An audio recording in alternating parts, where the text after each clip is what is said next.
Welcome to the February 25th, 2019 meeting of the Florissant City Council. You please stand for the Pledge of Allegiance.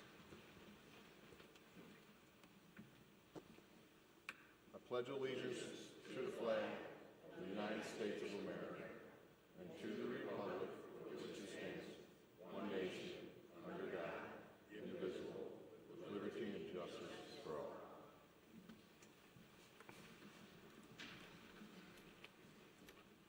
Clerk, please call the roll. Parson. Siam. Harris. Jones. Egan. Caputa. Here. Childrath. Hanky. Pagano. Next item on the agenda, approval of minutes. Are there any corrections, additions to the meeting, the executive meeting minutes of February 11, 2018?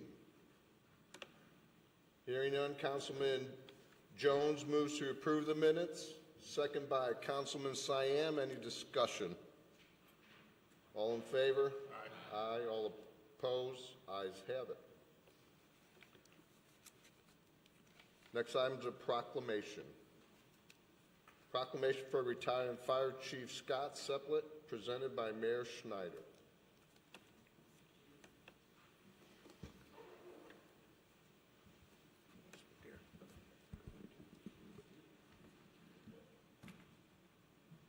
You read it or you want to say something first? Okay. Whereas Chief Scott Seplet of the Florissant Valley Fire District, will be retiring after 35 years of public service. And whereas Chief Seplet started his career as a fireman with the Ferguson Fire Department and then later with the Maryland Heights Fire Department, before joining Florissant Valley Fire District in 1988. And whereas he rose through the ranks with the Florissant Valley Fire Protection District as private engineer, captain, and deputy chief.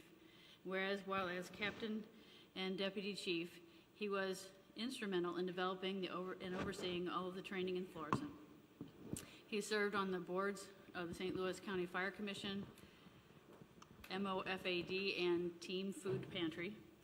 Whereas Chief Seplet is most proud of serving as chairman of the EMS committee and that helped create the service for the residents have today. That service placed 3 ALS in service, made every apparatus ALS, and created 21 union jobs.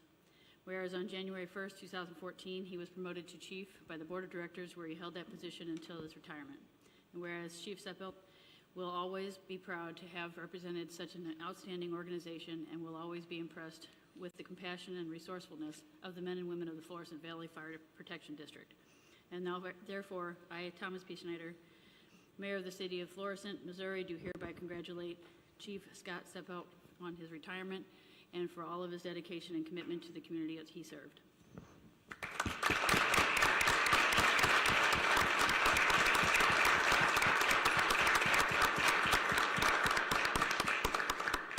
Well, I'm not sure how somebody so young is going to be retiring from anything.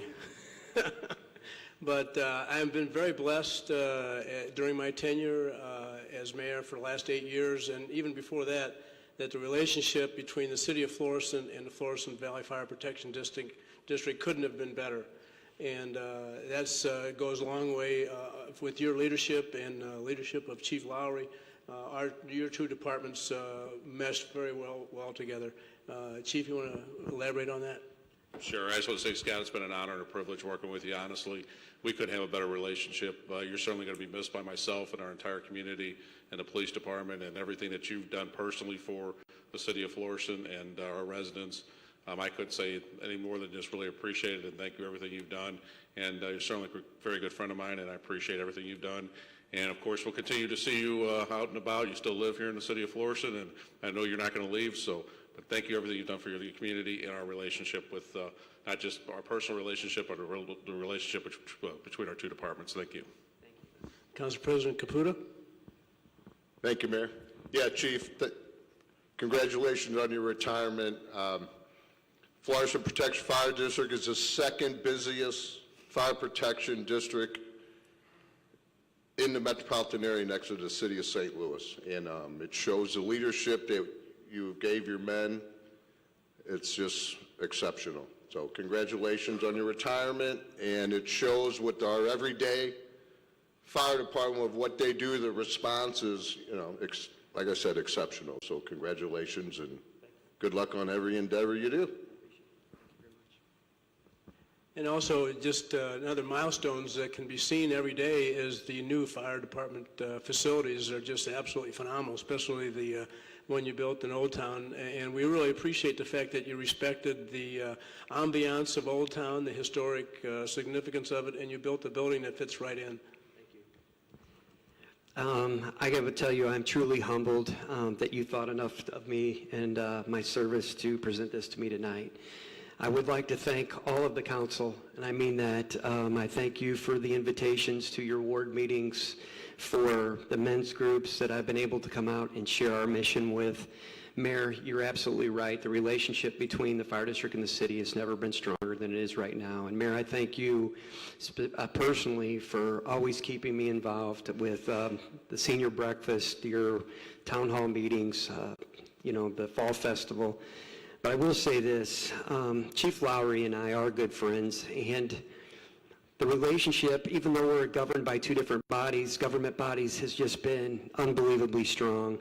And I think it's as tight as any fire department, police department of any city anywhere.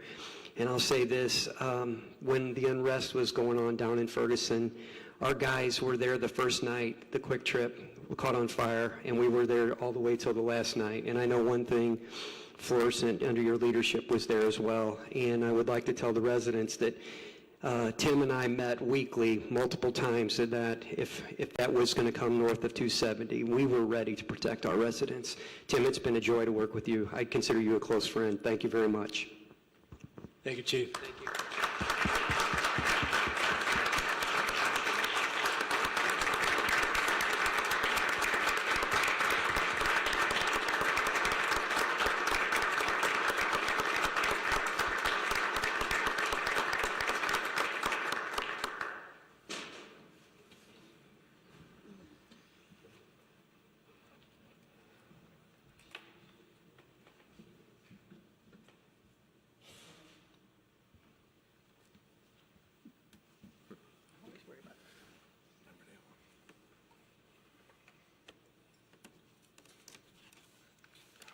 Next item is a hearing from citizens.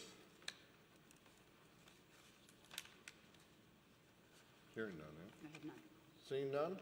Next item, communications. Seeing none? Next item is public hearing. Public hearing number 1902002. In accordance with Section 405-310 of the Florissant Zoning Code, a public hearing will be held by the City Council of Florissant, Missouri, in the council chambers at 955 Rue St. Francois on Monday, February 25th, 2019, at 7:30 p.m. on the following proposition: to authorize a special use permit for adult daycare an adult daycare center for the property located at 119 Flower Valley Shopping Center. Citizens will have an opportunity to be heard, and with special needs should contact the city clerk at least 5 days before said public hearing by calling 839-7630 or TDD 839-5142. Petitioner present?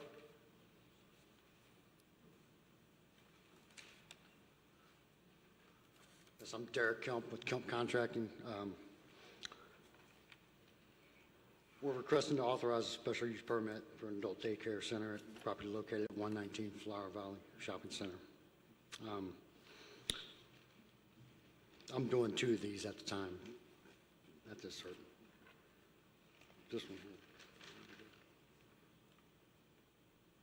You turn it on with the switch up there?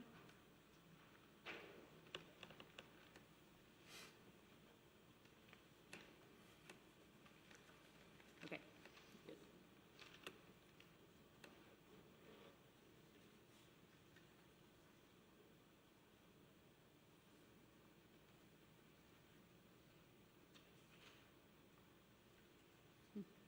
Figure out how to use it.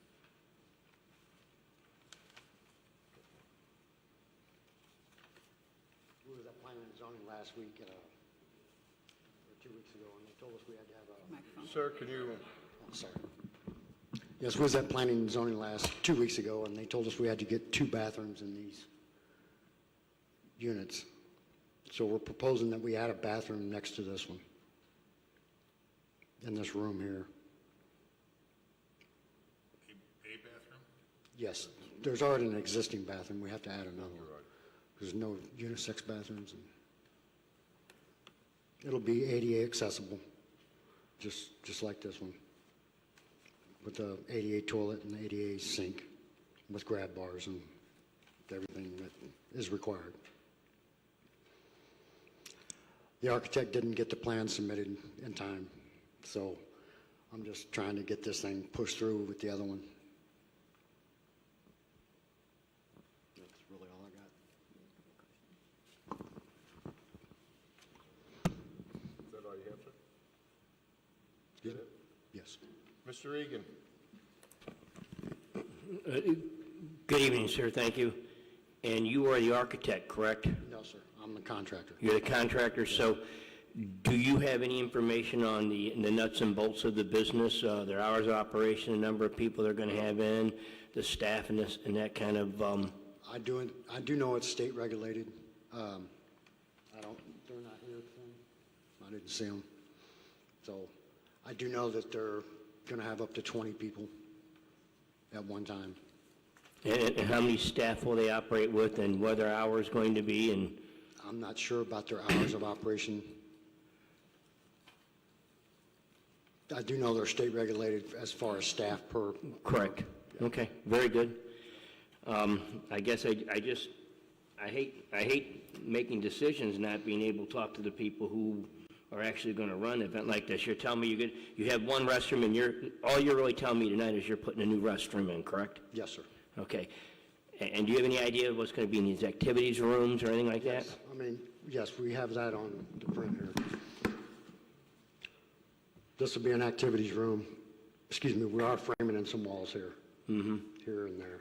And what activities are they going to have there? You know, like cards and, it's just daytime activities. Mr. President, I don't have any more questions for this gentleman. Thank you, Mr. Egan. Mr. Henke? Yes, since we have the architect here on this building, but we don't have any of the owners present or who's going to operate this building, the questions that we're going to ask this evening cannot be answered by you. I understand that. I'm going to make a motion that we continue this public hearing until we have the owners present that can answer the questions that we need to ask.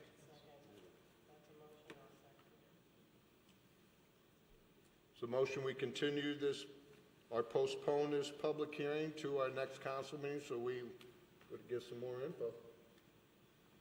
All in favor? Aye. All opposed? Ayes have it. Public hearing is postponed to the next council meeting. Thank you, sir.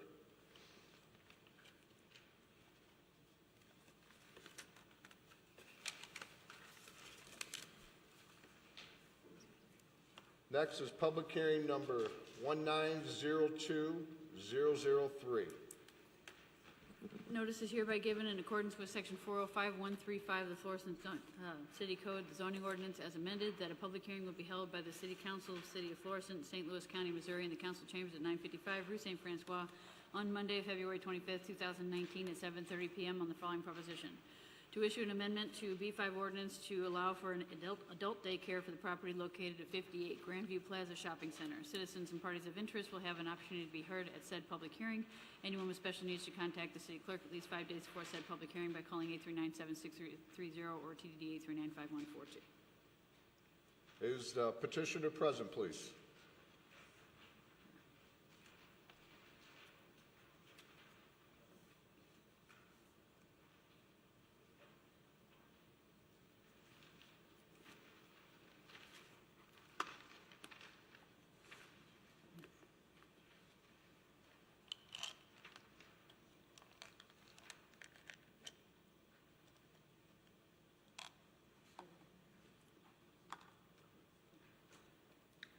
I'm Derek Kemp again. I'm representing these people from S&R Adult Daycare. It's going to be at 58 Grandview Plaza. Now, 2 weeks ago, we went to planning and zoning. I guess they approved the special use permit. We're requesting to issue an amendment to B5 ordinance, number 5239, to allow for an adult daycare for the property located at 58 Grandview Plaza Shopping Center. Planning and Zoning Commission recommended approval on 2/4/19. And the same thing here, where they requested that we put in another bathroom,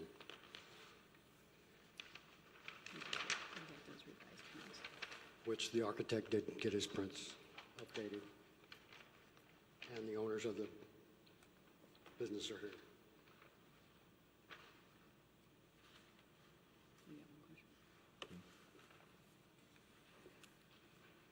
Mr. Parson.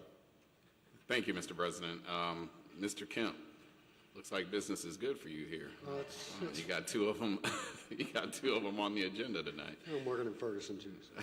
All right, but I guess my question about the bathroom, planning and zoning asked you to install a new bathroom. What's your time limit on when you believe that's going to get completed? Once I get the permits issued, we can roll from there.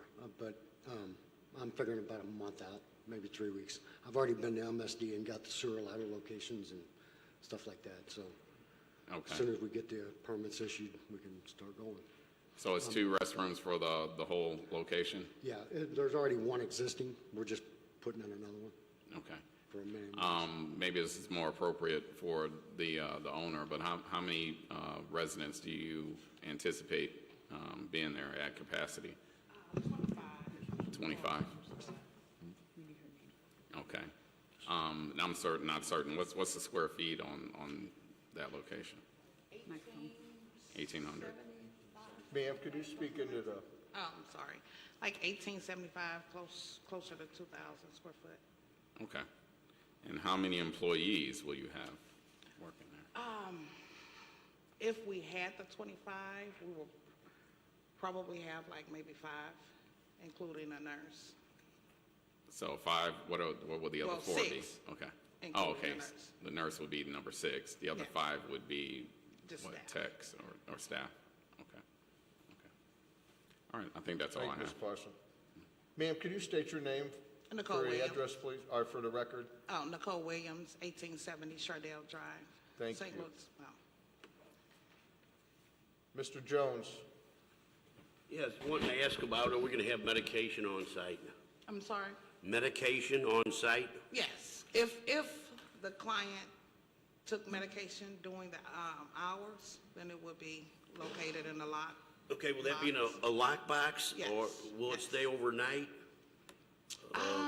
It really depends. Most clients will either bring their meds with them, or if we could have like a dose for the month that could come to the center, and then it will be kept in a lockbox behind two locks in a like a lock cabinet behind a locked door. And I guess the nurse will be administered? Yes. Okay, thank you. Thank you, Mr. Jones. Mr. Shuldroff. Thank you, Mr. President. Are you a partner with Ms. Hall? Is that correct? I'm sorry? Are you going to be a partner with Ashley Hall? Is that right? Yes. Okay, is she here tonight? Yes. Okay.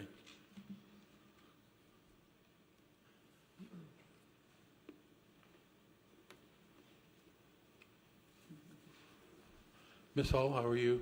I'm good. Good. Could you tell us a little bit about your background in doing this kind of work in the past? Can you please talk about that? Well, right now, currently, all Ma'am, three can you of state your us, name, please, for the record? it's Ashley Hall. Thank you. There you go. We currently have a in-home health care, and ever since I started working, I've been working with elderly and disabled consumers, And how long has that been? like over 10 years. Okay. Do you have another facility somewhere else in town? Well, we have an in-home health care, and it's located downtown. Okay. Your residents, will they be dropped off by family members, or do you they plan on having any kind of bus or anything like that, or? I guess we could provide the transportation. Some may get dropped off by their family members. Okay. Can you talk about food and preparation, or do you have a kitchen, or are you going to have food brought in, or Mostly catering. and- catering? Okay, so there'll be no kitchen at all, you're just going to have it all brought in? Is that right? There will be a kitchenette installed. Well, we won't do any cooking, but it'll be like, it's like cold cold sandwiches and Okay. like What will your cereal. hours of operation be? 6 to 6, 6 Will it- a.m. to 6 p.m. Will that be Monday through Friday just, or? Okay. Okay, Ms. Hall, that's all I have right now. Okay. Thanks for coming up. Thank you, Ms. Shuldroff. Mr. Henke. Yes, good evening. You may have already answered the question, but you said you might provide transportation? No, we will provide transportation, but it depends on that particular person. Family members could drop them off or pick them up. Okay. And just, I don't know how else to put this. Safeguards are in place for people wandering off, or you're in a shopping center parking lot. What's the safety aspects that you plan? Well, when we say people wandering off, And I I'm didn't know assuming. what to put in that. No, yeah, right. No, I'm saying, I'm assuming you're maybe speaking of someone with Alzheimer's. At this point, we are not accepting any Alzheimer's patients because you have to have a special license to take care of someone with Alzheimer's. So if we even see symptoms of that within some of our clients, we will have to figure out another place for them to go. Okay, well, that leads, I'm glad you said that because it leads me to the next question. What is your target clientele for this? Your target clientele, if it's not going to be Alzheimer's, Right. people obviously won't be able to be on their own, Right. but they don't require constant medical attention. What is your target demographic here? Our target is just, I hate saying it, but just elderlies that may be living at home with their children or living at home by themselves, and they need to get out in the community instead of just staying in a home. Then they could come to the facility. We doing things like taking them shopping, just different activities to keep them engaged and keep their youth, and just activities with them. I couldn't sit here and list everything we plan to do, but we are not looking to accept Alzheimer's, and it's 6 to 6. So you're looking at your clients will not maybe be restricted to this location. You may take them out of there. Oh, maybe definitely, out in the take them to other community. things. Yeah, shopping, all sorts of things. Okay. Can't think of anything else right now, Jeff. Thank you. Thank you, Mr. Henke. Mr. Egan. Thank you very much. To be clear, we're going to add another restroom to this facility and a drinking fountain? Correct. Can you show me where that's going to be at? Microphone. This is the existing restroom here. And this Isn't one- this the document we had from the other one? Yes. No, this is the updated revised. This is the other one, okay, Yes, this I is the didn't one get that, I guess. All right, and where's the water fountain going to be at? The water fountain will be located here. Okay, very good, thank you. And for one of the ladies, a couple of questions. You're going to do transportation, very good. It's a very busy shopping center up there. What's the plan for getting people not only on the bus and off the bus? Where are we going to load them at? Is there going to be a loading zone? Are there going to be additional handicap spots for people to be dropped? How are we going to handle the drop-off? Is it going to be parking in front of the business and dropping them off, or are they going to? You understand my questioning here? I do.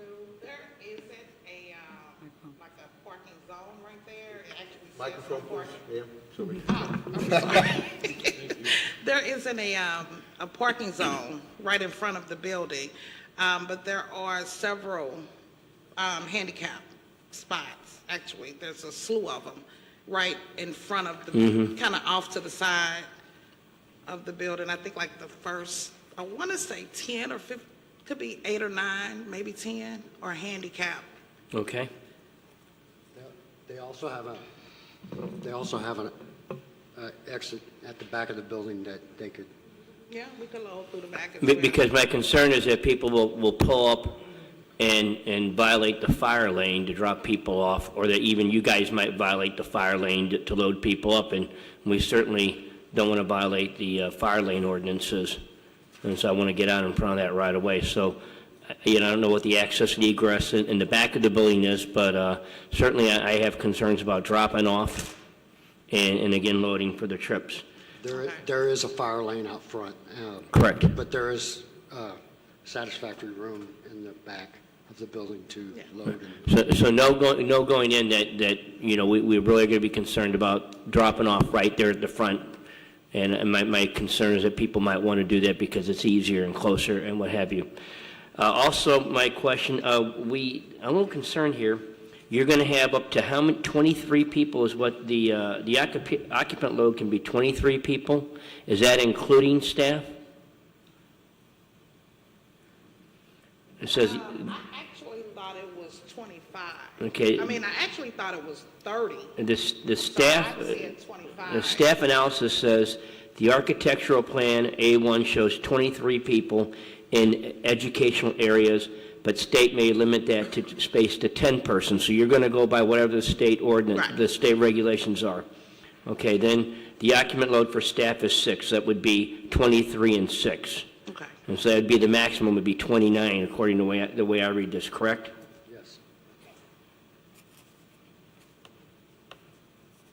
And what licensing does the staff have? I know you have are you going to have an LPN and RN on staff? How's that going to work? It's, the state requires an LPN. An LPN. Yes. And the And LPN then is allowed to give out meds and Yes, such, right? yes. So you're going to have, the state license requires an LPN, so you're going to have an LPN on staff Yes. at all times? At all times. Okay. And then what are the certification or educational requirements for anyone else that is in that facility being employed? The other requirements from the state is that they, of course, high school diploma, but that they have some trainings that we will provide, which are like CPR, first aid. Just, I think that's basically the gist of the certifications.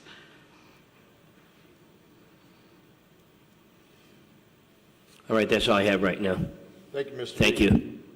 Ms. Pagano. Yes, hi. Actually, this is in my ward, so, and I frequent Grandview a lot. So, question number one, is someone already in the building? You said what? I'm sorry. Is someone already in the building? Yes, we are. And what are you doing now in there? Construction, Right.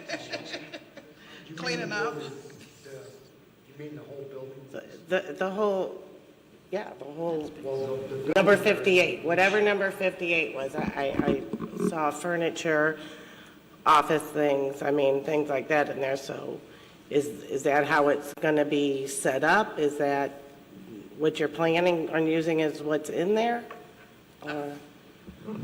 Yes, they do have some office furniture in there. They're just trying to get moved in. It's not set up to where it's supposed to be right now, though. Okay, That's so all going I on. just have another question. You keep answering. I don't understand your affiliate, other than you're the architect, but if it's... No, he's the contractor, the architect isn't here. Okay.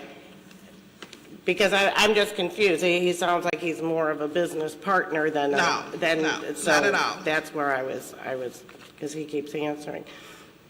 So it's 1,900 square feet. I'm with you, Mr. Egan, as far as the amount of people in that building, and I can only see from the inside of the windows, but I can't see 29 people in there comfortably, especially if you have someone that's handicapped or in a wheelchair. It just doesn't, just movement. Well, that's what the space allows. We're just going by what the calculation for the space. But there are other sections within the, It was closed rooms. You have Yeah, closed it's, rooms on one side and one area which isn't that large, because I'm thinking, well, if you even put a couple round tables in there, you're going to be full. That's what I'm worried about, the number of people. And another thing, I've had a few phone calls on this from residents that aren't real excited about this. And also, we have an ordinance now that there are no childcare places in shopping centers. So I'm just, in my mind, this would be one of the same. Adult daycare, childcare, we're still in the same thing. So, and maybe I can refer to Mr. Hessel on this one. as far as not allowing daycares in shopping centers, are we sort of under the same with an adult daycare? I don't. There's certainly been conversation about amending the code to prohibit adult daycare the same way that we have child daycare, but neither planning or zoning has made, our staff has made that recommendation. Right. City council at this stage. Okay. You know, I tend to think with the movement and who's coming in and who's coming out, with the handicapped people, can you explain what you do like in a day with these? I guess I don't understand the adult daycare part. Maybe that's a big problem I have. So I have an elderly mom who I take care of, so. Mm-hmm.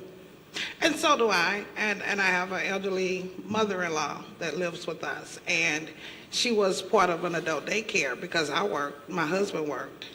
She can't sit at home by herself, so she would go to this facility that they would do different activities, take them shopping, just even if they didn't go out, just activities, play bingo, just to be around like-minded people every day and not cooped up in the house was something that was needed, including the location where, you know, we chose to try to get the special permit for. Just getting them out the house and around staff that can help them. Some of them stay at home and don't have lunch, or, you know, hurt themselves trying to make themselves lunch. But this is to get them back into the community like they were before they became elderly, where they were out in the community. So it's almost just, I mean, I guess you can say it's a little different than a child's daycare where you will have kids going outside, whereas the state requires for the children to go outside so many hours of the day. Well, that's not a requirement here. We're just getting the elderly people back out in the community and not sitting at home. Okay. I don't know. I just don't like seeing it in the shopping center personally. Okay. So I'm finished. Thank you, Ms. Pagano.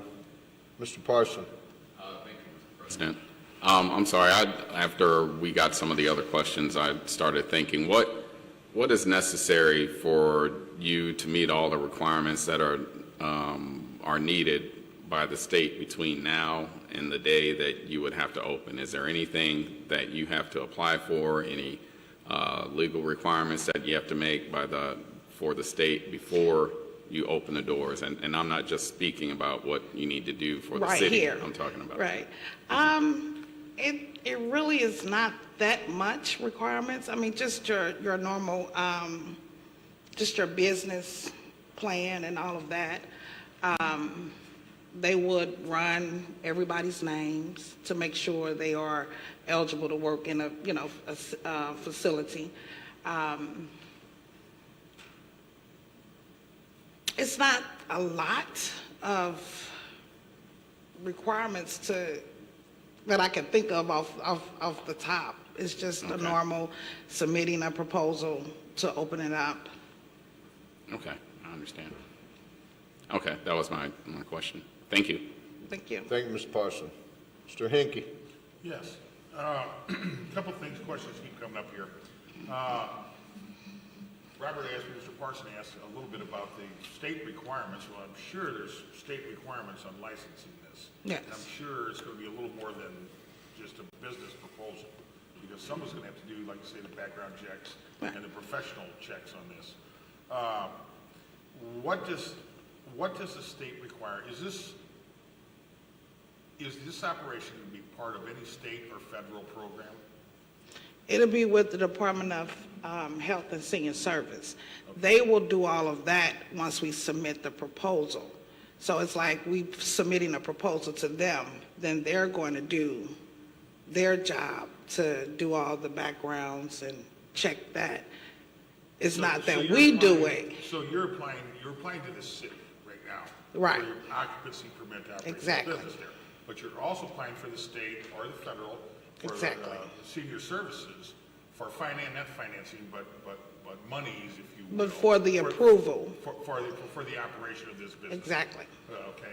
Do you foresee any of your patrons or any of your customers transporting themselves to your facility? I don't. Okay. Once again, the question is, because you kind of breezed by it a little bit, but I would assume that for the state requirements and any federal requirements for certification and for approval of funds, they're going to have a much stronger oversight of this than even the city of Florissant would. Definitely. So you are going through that process now? Well, honestly, we're not. We're waiting for this. Okay. Because we don't want to jump the gun, because we can start that process and then not get approved for this, and then we have to start it all back over, because we have to have the location first. Okay, yeah, I'm kind of leaning with Ms. Pagano here. I'm a little leery. Let's just put it that way. I'm a little apprehensive of what we're looking at here, opening the door. I have no further questions, Mr. President. Thank you, Ms. Hinkie. Mr. Egan? Thank you very much, Mr. President. The page 43 of my packet has a diagram, and it's not this diagram. And the diagram I have on page 43 has 4 offices along a wall, a restroom, then it has an office and a couple offices in the middle, and 2 activity rooms on the end. It's not this diagram. There was a revised one. There should be 2 of them on there. There's a revised one. I'm not, I don't have it in my packet, so. I scanned it in there. I have an extra copy. The last page. He's got it. I think it's in there.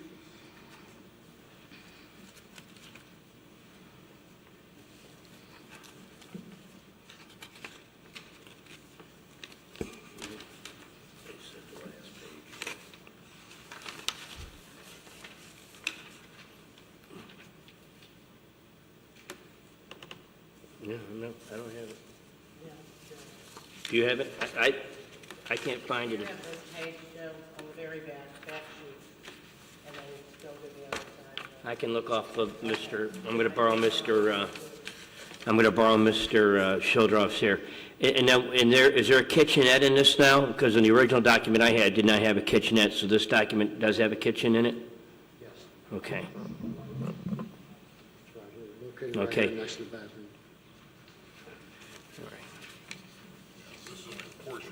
This is only a portion of the drawing that we had, a small. Right, correct. How do you get referrals for your clients? Just us marketing. Marketing, okay. Word of mouth. All right, I have no further questions right now. Thank you, Mr. Shildroff, Thank for you, the Mr. use of your Egan. diagram. Mr. Pagano? No, that's all right. Thank you, President. I was going to ask the same exact question as Joe did, because my diagram didn't look anything like that one. So now I see it. Thank you. Thank you, Ms. Pagano. Yes, is your, you said earlier that the state is going to do the record checks on your employees and you will not? No, we will, but we will, if it's approved, then we will do the checks on the employees that's within the building. But we also send that, the results to the state. But the state comes out to the facility, quarterly or anytime. So it's your responsibility to do the record checks on each individual employee, not the state, correct? Yes, but then the state does their check. They just require it. Yes, on us. Now, how many of your staff, or all 3 of you, have experience with geriatric care? No, not, So your staff is going to have no kind of geriatric care experience or I not? thought you said, do we have it? I mean, we've worked in the field, throughout our lives, but the staff that we're going to go after will have experience in working within this field.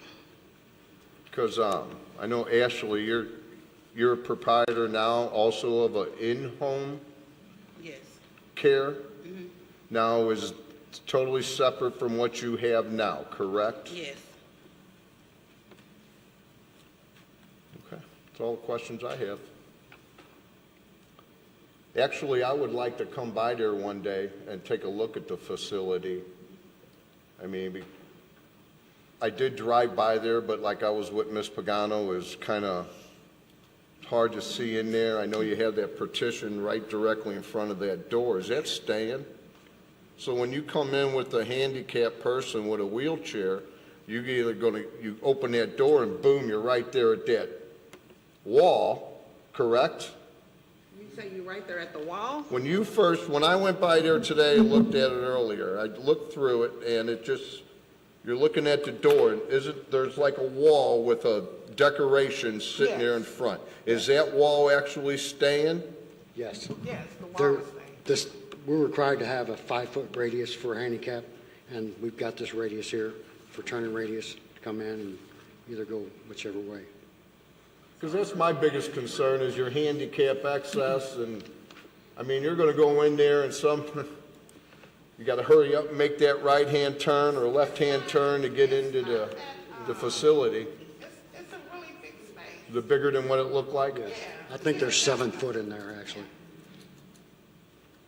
Yeah, I would like to come by and take a look at your facility before I even make any kind of determination on this, so. And with the one prior to that one also, I would like to come in, take a look at it, because I know the bathrooms, we have had problems with restrooms before in these adult daycare centers, so I would like to make sure that them, see exactly and not on the print how everything's going to work out. That's all I have. Thank you. I'm sorry, Mr. Egan. Yeah, thank you, Mr. President. My last comment, ladies, is that I'm very wary of this. I was on the council when we adopted the ban on child cares in shopping centers, and we did a lot of work on it. Ms. McKay worked on it for months and months and months, and this is very, in my opinion, very aligned to that type of business. So I'm just a little wary of this. And again, my biggest concern is trying to get these folks in and out of that business safely, whether you're loading them and unloading them in a van or whether they're being dropped off. And again, I see issues with the fire line violation. I also see issues with trying to get them in safely without on a busy parking lot. So those are my concerns. Thank you. Thank you, Mr. Egan. Mr. Parson.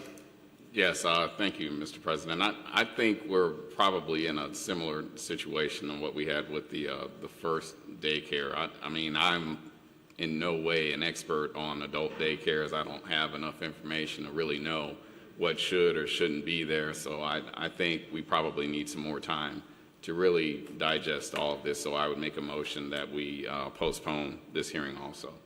I'll second that. There's a motion on the floor to postpone public hearing number 1902-003, second by myself. All in favor? Aye. Aye. Jackie's got a question. Sorry. Ms. Pagano. I don't understand why we would be postponing. I mean, they've answered pretty well all the questions that we've had. I mean, what are we postponing? We're not That's my voting motion. tonight anyway. I would welcome y'all to come out and take a look at the I mean, facility. we still have time. You're only up for a first reading after the public hearing. I mean, we're not definitely going to vote on 3. I don't know why we would be able to ask them in the second reading on discussion, correct? We can vote now. I mean, instead of would we be better continuing a public hearing or just waiting until it's on the floor? If in fact, as Council President suggested, you're going to make an on-site visit, then I would strongly recommend that you continue it, because that site visit and what you see during that site visit should be made part of the record as part of this public hearing. I agree. And that is not unusual when site visits are made in this kind of fashion. So I would recommend, from a legal standpoint, that you continue it if you're going to have a site visit. But is that everyone going to have a site visit? Or are we It's up going to you. see both? Or, is this going to be a set time? That's all. I don't know when you're going to be postponing. Well, we would have to get you guys and a contractor and set up a date, or, each individual, whoever wants to go by and see it. I mean, I like to personally go by and look at it. All the ones that came before us prior to you, I have went by and looked at, and I would like to do the same with your setup also. Well, there is something in the building. They have something going on in there now. Well, that's what I would like to see. Are you there every day? You're not? Because I can be there. I can set up the meetings. Anybody that wants to come by and look at it, I have a key. I can let you in. Because I'd like to address the parking, or the drop-off and pick-up in the rear of the building, because there's plenty of room back there. And if they let everyone know, all the clients, that is where they get picked up and dropped off. Okay, there's a motion on the floor to postpone public hearing. All in favor? Aye. All opposed? To the next meeting. Yes, to our next council meeting, which would be the 11th of March. Thank you. We'll contact you. Yes, Mr. Hinkie. I suggest that the petitioners contact the city clerk with possibly a date and time that they would be available at this business, and those interested on the council, not mandatory, but those that could make it, would make it at that time. So contact the city clerk, set up a date and time, and those that are available to make it, will make it. Okay. Was that proper? Yeah, that's fine. We'll get your Aaron, contact information, and then we'll set up something before this so we get going. Fantastic. All right. If you say Thank city you. clerk, you'll get to me. Turn that light up, would you? Thank you. Next item is old business, bills for a second reading. Bill number 9472. I'll make a motion, we move for a second reading, second by Mr. Shildroff. Any discussion? Yes, I have thing. I would like to, on bill number 9472, I make a motion, we amend section 120390. In the first sentence, delete elected to appointed at large.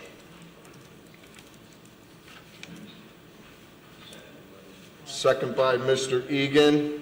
All in favor? Aye. All opposed? Ayes have it.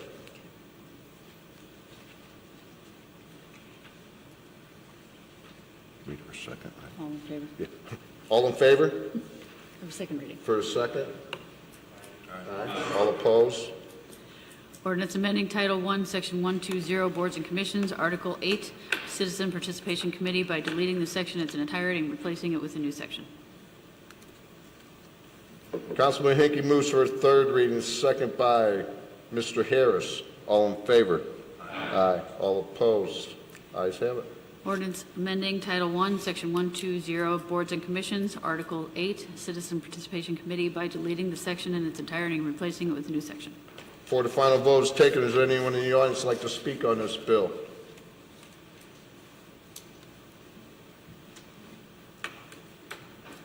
Robert Smith, 2823 Chapel View. Quick question about the new ordinance for, or this particular bill. The people that are currently on the commission, the Citizens Participation Commission, are they just going to stay on there until their term is up because there's more than 9 people on there?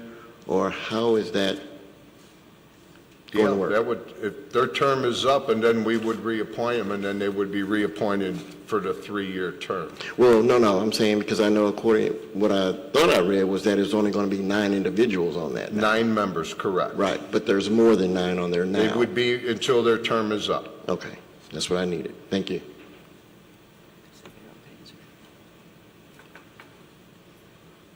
Clerk, please poll the council. Parson? Yes. Cyan? Yes. Harris? Yes. Jones? Yes. Egan? Yes. Caputa? Yes. Shildroth? Yes. Hanky? Yes. Pagano? Bill number 9472 passes and becomes ordinance 8495. Next item, new business, board appointments. Seeing none.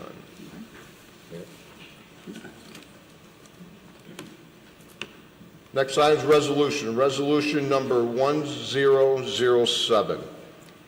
Resolution opposing unifying of the City of St. Louis and St. Louis County into a new form of government currently referred to as a metropolitan city through a constitutional amendment as it would disenfranchise local voters by submitting a purely local matter to a statewide referendum and subjugate the will of the voters in those political subdivisions to the will of the many.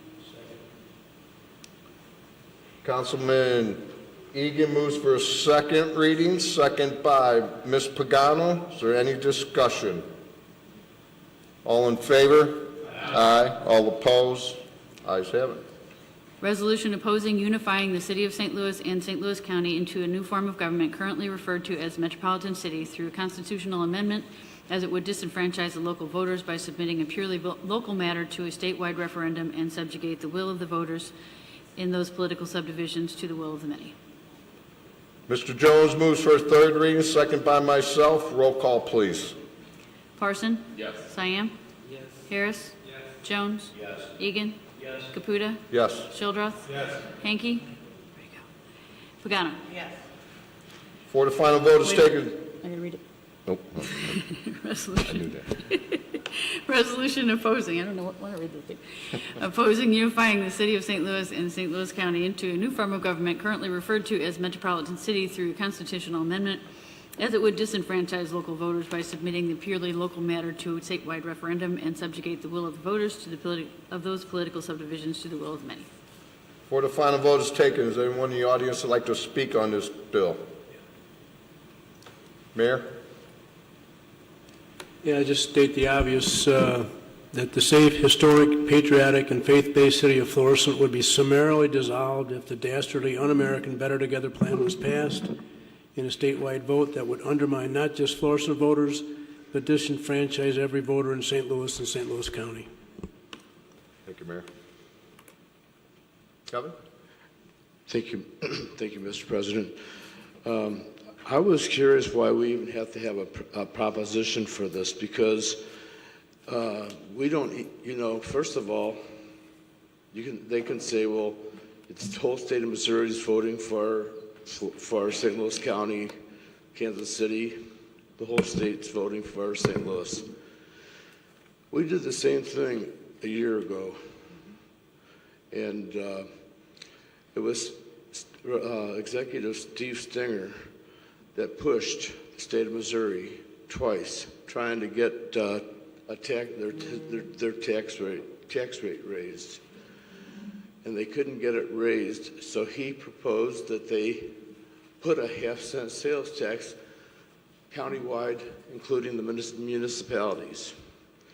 This is no different to me, because I would rather not go on with St. Louis County, because what's going to happen now if, I'm saying if, just on the far side, if the county does merge, or the county does merge with the city because of the rest of the state, where's our Prop P money going? Is our Prop P money going to go to Florissant? And it's not going to take care of our courthouse. It's not going to take care of the law enforcement center up there in the courthouse. And I had a question about this as soon as I heard about this. I meant to email about it, but I've been kind of under the weather recently. And it just aggravates me to see that we let Steve Stenger run amok in St. Louis County and Florissant. He is no leader for Florissant. We have our own mayor. We don't need a county executive, especially with almost 6 additional years. All it does is job security for him. And he hasn't proven himself that he's done enough for North St. Louis County. I don't care if you're talking about infrastructure at 270 and Florissant Road, or if you're talking about infrastructure on St. Louis County. Washington Street is terrible. I mean, it is lousy, and all the way down to where they fixed it but down by BJ's Bar, it's fine. But from BJ's Bar up to Dick Weber or up to the government center, it's crappy. I mean, when I drive, I don't have a car that's really a luxury car that, you know, and I can feel every bump and Graham Road's the same way. We're not getting anything done. We put St. Louis County in charge of everything. All it's going to do is ruin Florissant. And we just need to, if anything, break away from the county. You know, I think that we should take over, become our own city, nothing affected with the county, just be our city. We can do it. I'm against raising taxes, and everybody knows that. But the thing is, this Prop P, all the money that was spent on that, and Prop S, is all going to be wasted because St. Louis County is going to be in charge of everything. And look at how they're taking care of us right now. They're not doing anything for us. Basically, I think that this proposition and the one following are two propositions that I would highly recommend that we don't really need. Maybe we need to vote for it. Maybe we need to write our own proposition to make ourselves separate from the city, make us a separate entity. You know, we don't need St. Louis County to take our money. We don't need to give our money to Ferguson, Hazelwood, everybody else. We need to take care of Florissant where Florissant is, you know. And by the way, my tree looks nice. I got a nice little stump out in my front yard now. But anyway, I appreciate that. They came out last Friday before it snowed. So, but would St. Louis County do that? I doubt it. The tree would wait. They would wait until a tornado came by and blew that thing down and hit my house. So that's all I have to say. I think that we need to just stand on our own 2 feet and smack back St. Louis County, smack back the city. We're large enough that we don't need St. Louis County. We've got our own police force. We've got our own courthouse. We've got everything here. What don't we have? We've got jails. You know, I don't see this of, they want more money. And it's all just the shell game again. So that's all I have to say tonight. Thank you. Thank you, Kevin. Mr. Regan. Thank you, Mr. President. Mr. O'Donnell, I've been on this council for 7.5 years, and we finally agreed on something. Thank you for making your statements. You're correct that this is a money grab. It's a facility grab. It would be disastrous for the city of Florissant and all of North County. Thank you.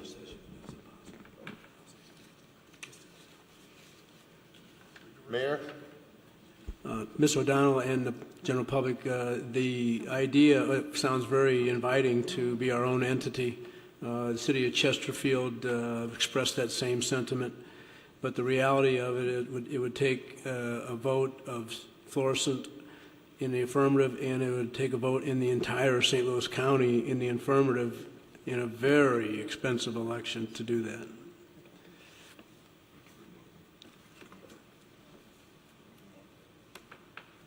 Thank you, Mayor. Yeah, Kev, I don't know if you remember, we did a resolution before on this, like I believe it was in October of 17 we did it, basically the same one. But I was going to do a report from Jeff City when we were up there, but I might as well say it now because it has something to do with this. The reason why we're doing another resolution, other cities that haven't done it before are doing it, and the Mayor's Association through the Missouri Municipal League is also doing a resolutions throughout the state that they were against it. The mayor of Battlefield, Missouri, challenged the rest of the cities throughout the state to do a resolution against the Better Together and the merger. So it's all, and I think it's something that we need to take the role on, take the follow, take the lead on. We always do it in Florissant. We always take the lead on things. And it seems like other cities kind of lag behind because they know we're doing it. But this one, it seems like more cities are jumping on board and pulling their own weight. So hopefully this could get the word out and people realize what they're trying to do, a money grab. And they haven't acknowledged on what kind of taxes, where they're going to do, which different municipality has different taxes. They haven't explained that yet. So that's all I have. One final vote. Final, clerk, please poll the council. Parson? Yes. Siam? Yes. Harris? Yes. Jones? Yes. Egan? Yes. Caputa? Yes. Shildroth? Yes. Hanky? Yes. Pagano?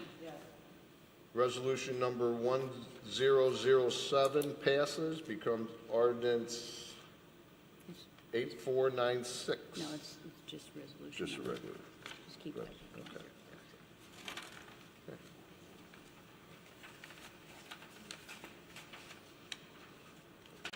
Resolution number 1008. Resolution authorizing the mayor of the city of Florissant to make application under the municipal parks grant for planning services at Coke Park to include updated restrooms, playground, picnic areas, and accessible paths to all amenities. Mr. Egan moves for a second reading, second by myself. Is there any discussion? All in favor? Aye. All against? Ayes have it. Resolution authorizing the mayor of the city of Florissant to make application under the municipal park grant for planning services at Coke Park to include updated restrooms, playground, picnic areas, and accessible paths to all amenities. Councilman Shildroff moves for a third reading, second by Councilman Hinkie. Roll call, please. Parson? Yes. Siam? Yes. Harris? Yes. Jones? Yes. Egan? Yes. Caputa? Yes. Shildroth? Yes. Hanky? Yes. Pagano? Yes. Resolution authorizing the mayor of the city of Florissant to make application under the municipal parks grant for planning services at Coke Park to include updated restrooms, playground, picnic areas, and accessible paths to all amenities. Before the final vote is taken, is there anyone in the audience that would like to speak on this?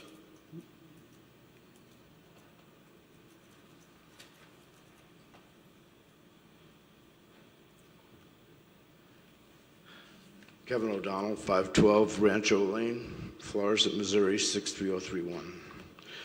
I was curious to the fact that this grant money can only be used for restrooms and for playground equipment and stuff like items like that. It can't be used for like putting money towards the swimming pool. You know, it would seem to me like that would be more. That's what people miss the most out there. You know, they could pee in the pool. You know, but I mean, what's the idea? I mean, I don't know what this grant money that we're applying for. Right. We're going to use it. Last year we did the splash pad grant for the splash pad. We're going to use this also to enhance that, to make that more pleasable, and you know, where more people can come and access it. Put some picnic tables around there, so you know, you bring your family and have a little picnic and stuff like that. You can't swim on a splash pad, right? No, you cannot.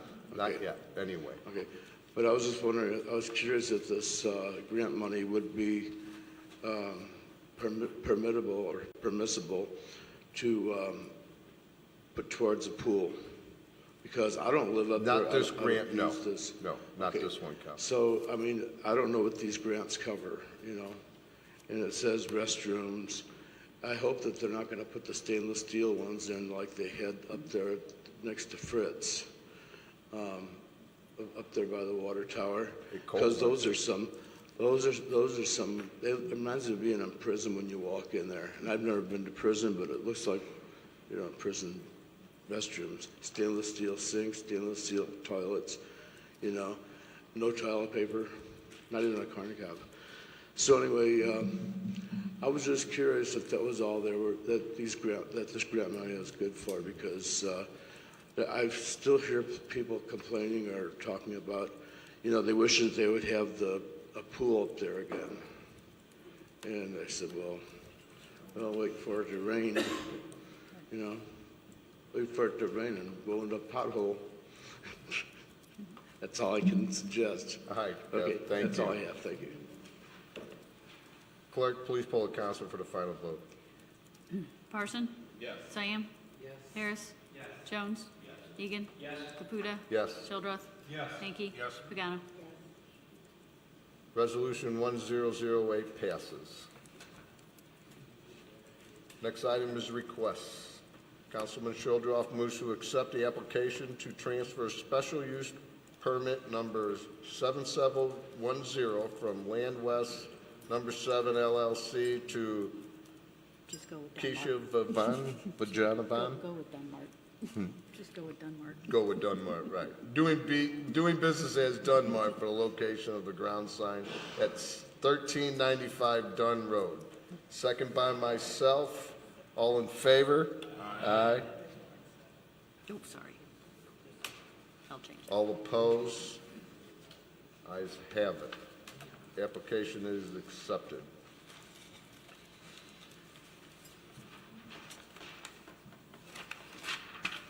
Next item, bill for the first reading. Bill number 9473. Ordinance appropriating the sum of $40,000 from the Property Revitalization Fund to budget account number 1050 Professional Services for expenses associated with the Property Acquisition Program and Homeowner Assistance Program. I'll move for a second reading, second by Mr. Shildroff. Is there any discussion? All in favor? Aye. All opposed? Ayes have it. Ordinance appropriating the sum of $40,000 from the Property Revitalization Fund to budget account number 1050 Professional Services for expenses associated with Property Acquisition Program and the Homeowner Assistance Program. Mr. Hinkie moves for a third reading, second by Mr. Shildroff. Roll call, please. Parson? Yes. Cyan? Yes. Harris? Yes. Jones? Yes. Egan? Yes. Caputa? Yes. Shildroth? Yes. Hanky? Yes. Pagano? Ordinance appropriating the sum of $40,000 from the Property Revitalization Fund to budget account number 1050 Professional Services for expenses associated with the Property Acquisition Program and Homeowner Assistance Program. Before the final vote is taken, is there anyone in the audience who'd like to speak on this bill?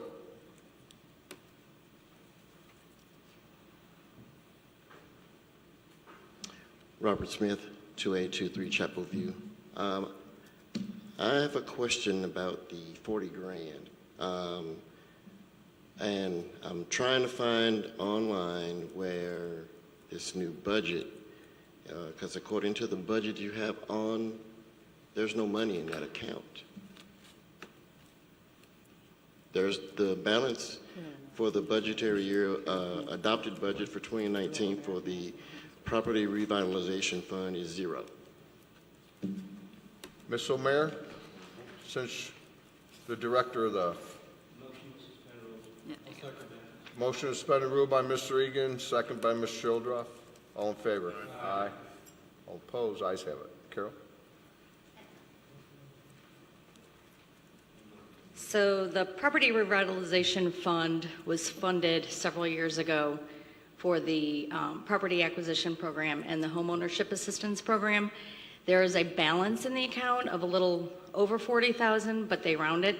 So typically, they would do that at budget time, but that account was overlooked with 2019 budget. So for us to be able to expend anything, we actually have to put it in the budget. So we had a balance last year of $40-something thousand. We're just asking for that balance to be able to be put back into the budget because it keeps rolling over from year to year. So as we expend it, it goes down. As we get money put back into it from people leaving or we sell a property or something, then we'll get money into it. So as that balance fluctuates, we'll see a different balance at the end of every year. What we need to do moving forward is to put the balance from that year into the next year. We just didn't do that this past year with the new finance director. It just got something that was overlooked. Does that answer your question? No. Okay. I see from last year, 30,000. And I'm just trying to find out, because I'm looking for the monthly budgetary numbers for the city of Florissant. They haven't been updated since November of 18. So I'm just trying to make sure that we're not spending something we don't have, and I don't see it. So that's why I'm asking. So I do believe last year the budget, it was budgeted for 35,000? 30? Okay, so we had received some monies that were put into the account. So this is an account that's going to fluctuate from year to year depending on the expenditures or the programming receipts. So that's going to change. Ways that we receive money is either, so the home ownership assistance program, they had to stay in the home for 5 years. If they did not, then they had to pay back the money that was matched plus interest. So some of the influx of money was due to that.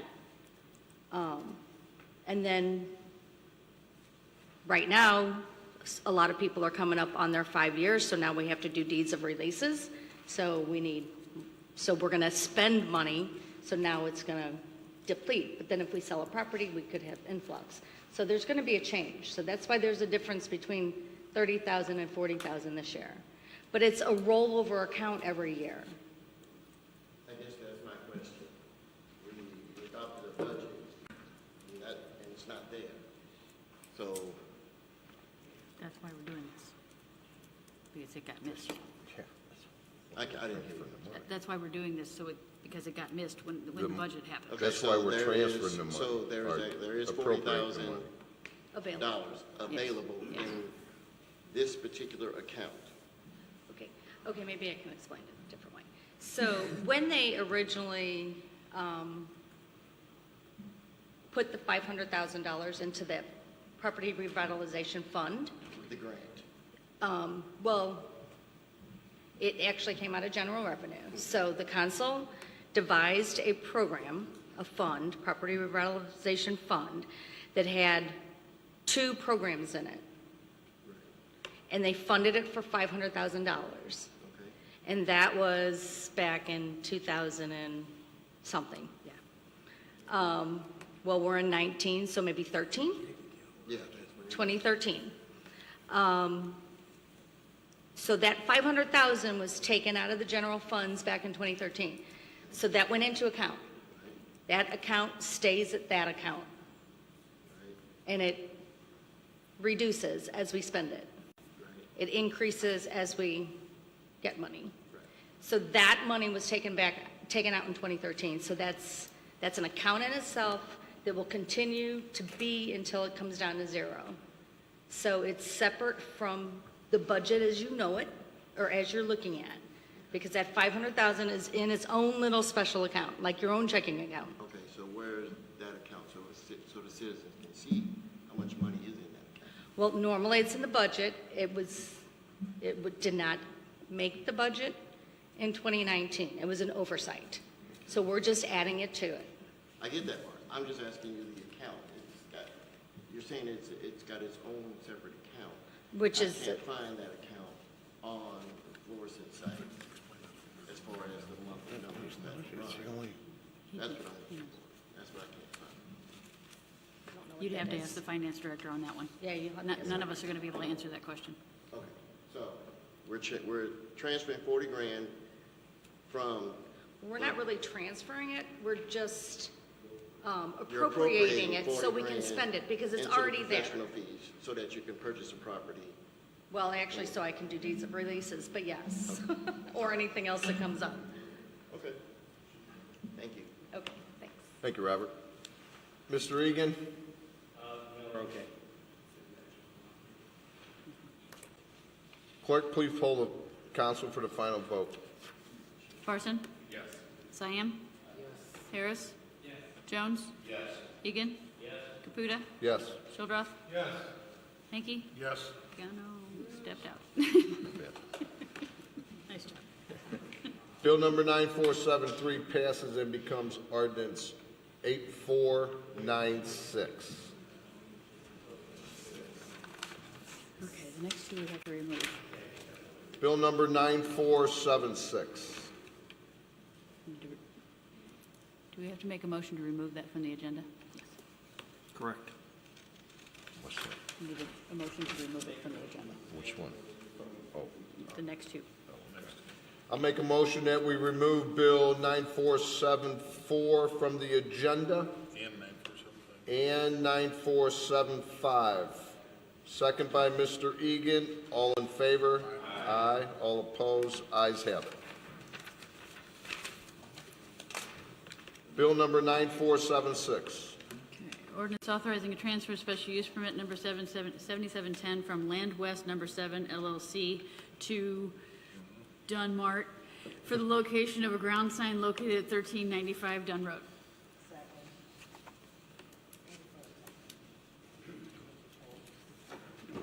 Should move for a second.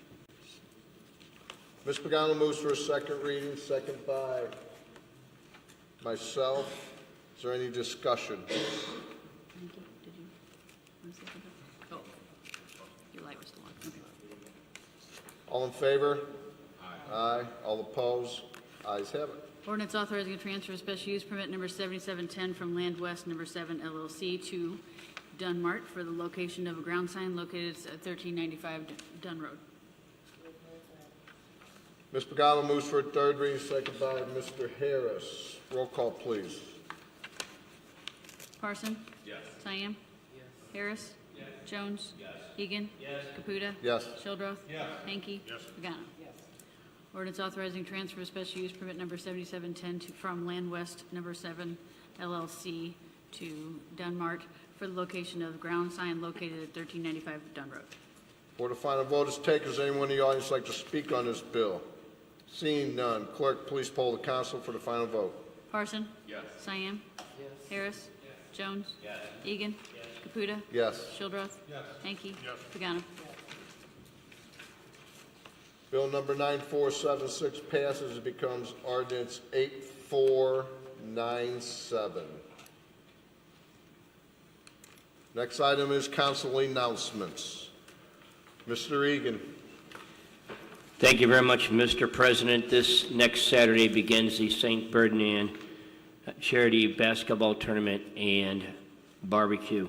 Our recipient this year is Elijah Paul, a young boy in Ward number 3. He was born in November, 4 months premature with a cancerous mass, and he has been recovering ever since. We ask for prayers for his family. Come see us this Saturday and Sunday, and the next every Saturday and Sunday in March at St. Ferdinand Church. We'll be there serving barbecue and great basketball from 10 a.m. till dark every single day. Thank you very much. Thank you, Mr. Egan. Mr. Harris. This previous Wednesday, I really enjoyed being part of a community meeting with the neighbors from wards 1, 3, and 4. We really had a good time. I had a good number of friendly faces there and a productive time, I thought. Thanks again to the mayor, city staff, the department directors, and the neighborhood watch ward captains for also being there and giving updates, expertly answering questions for everybody. And I believe we had several more signups for the Florissant neighborhood watch. Ward 1 held 2 litter pickup days in the fall, and we're excited to be having our first new one of this coming year, of this year, Saturday, March 23rd from 10 a.m. to noon.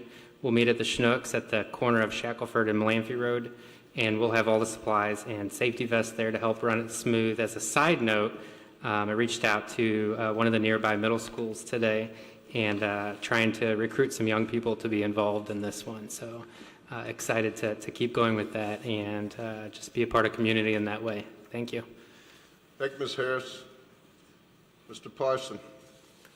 Thank you, Mr. President. Since we're approaching the end of Black History Month, I just wanted to speak about someone that kind of hits a little bit home with myself. His name is Mr. Lloyd Gaines. Lloyd Gaines was the plaintiff in Gaines versus Canada in 1938. He was one of the most important. It was one of the most important court cases of the 1930s in the U.S. Civil Rights Movement. After being denied admission to University of Missouri School of Law and refusing the university's offer to pay him to attend a neighboring state's law school that had no racial restriction, Gaines filed suit against the university. The U.S. Supreme Court ultimately ruled in his favor, holding that the separate but equal doctrine required that Missouri either admit him or set up a separate law school for black students. The Missouri General Assembly at the time chose the latter option, and it authorized that the conversion of a former cosmetology school in St. Louis be established as the Lincoln University School of Law. While waiting for classes to begin, Mr. Gaines traveled between St. Louis, Kansas City, and Chicago looking for work. He performed odd jobs and gave speeches before the NAACP chapters, and one night in Chicago he left the fraternity house where he was staying to buy stamps, and he never returned. Most of his family believed that he had been killed in retaliation for his legal victory. Despite his unknown fate, Gaines has been honored by the University of Missouri School of Law and the state. The Black Culture Center at the University of Missouri and the Law Scholarship has been established in his name, along with another student that was denied admission. In 2006, Gaines was posthumously granted an honorary law degree. The State Bar Association granted him a posthumous law license, and a portrait of Gaines hangs in the University of Missouri Law School building. Unfortunately, he did not attend one day of law school, but he provided the opportunity for lawyers such as myself to attend, and therefore his sacrifice and his courage are greatly appreciated. Thank you. Thank you, Mr. Parson. Yes, if you're a firearm owner, make sure you keep your firearms secured, locked up. Do not leave them in your vehicles to be stolen. Make sure you keep your cars locked. Do not warm them up in the morning. Still had a couple people get their cars stolen from unattended and running in their parking lot or the driveways. Thank you to everybody that came out last week for our ward meeting. It was very successful. I think there was a lot of good information that went out, a lot of good questions. It was well attended. Recently, Ms. Pagano, myself, Chief Lowry, and the mayor, we were all up in Jeff City for a conference, and the conference was mostly on the Better Together. And it was a very successful conference. A lot of information was gathered that people didn't know about that was put out there from the outstate mayors and the city municipals that didn't know what was going on here in St. Louis. And I think now, it was after we informed them of what was going on, we had one of the mayors put out a challenge to all the municipalities throughout the state to do a resolution to vote against the Better Together. It was encouraging to have the outstate mayors be for us. So everybody in the city, make sure you look out for one another. Make sure you keep your eyes out on your neighbor. Make sure any suspicious activity, you call the police. Thank you. Mayor? Thank you, Mr. President. On a cheerful note, this coming Friday is Party on the Ice. It's our Spring Dare party, and it's from 6:30 to 9, $5 for residents and $7 for non-residents. It's a really, really good time. I've attended it several times, and a lot of smiling youngsters from 5th grade to 8th grade.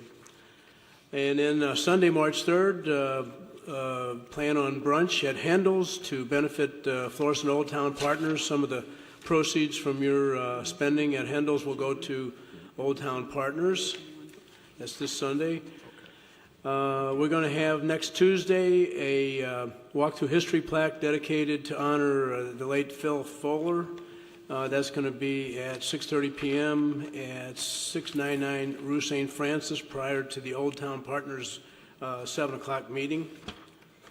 And on March 9th, the North County Prom, the Mayor's Shamrock Charity Ball will be held at the benefit, it'll be held at the Delmar Gardens location on Parker Road. It'll benefit Valley Industries Sheltered Workshop. This is where everybody uses this to put on their best green attire and sort of a little bit early celebration for St. Patrick's, but for a good cause, and every year it's a great time. As a matter of fact, the first one was right here in this chamber, but it's outgrown our council chambers, and we used to put a tent outside. We've outgrown that. On St. Patrick's Day, March 17th, there will be a dinner at the shrine at the schoolhouse. That'll benefit St. Ferdinand Shrine, and that's a yearly event no matter what day of the week it falls on. That's from 11 a.m. to 6 p.m., corned beef and cabbage and all the trimmings. Sign up for spring break camp. That camp is for Easter break, obviously. It's similar to our summer camp. From March 18th through March 27th is the dates of the camp. So sign up for that at the Egan Center or the JFK Center. And also get registered for the great big Florissant garage sale, which will be at the ice rink on April 27th.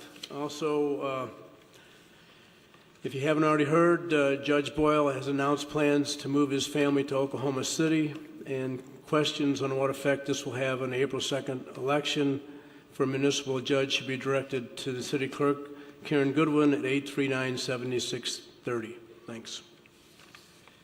Thank you, Mayor. Next regular meeting of the City Council will be on Monday, March 11th, 2019. Mr. Hinkie moves to adjourn the regular meeting, second by Mr. Parson. All in favor? Aye. All opposed? Ayes have it. Meeting is adjourned. Thank you.